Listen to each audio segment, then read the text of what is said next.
Sabi sa balita, mga narinig ko dun sa labas, na traffic daw sa C5 northbound going to Katipunan. Pero all sides talaga yon, pati southbound going to Merville, going to Sucat, going to Bikutan. Traffic na stranded nga yung ibang mga sasakyan. Ihatid mo na nga lang ako since wala ng coding ng 7 o'clock. Hindi naman yung coding ang problema eh. 7 o'clock. Hindi naman coding yung problema, Louie. Alam mo kung anong problema?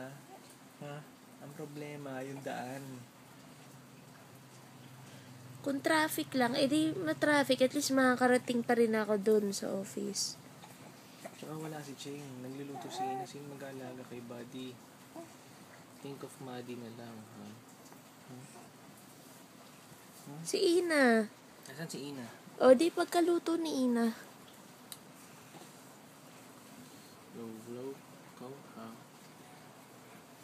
Gusto ko nga talaga yun, ha? Gusto ko nga pumasok, hello.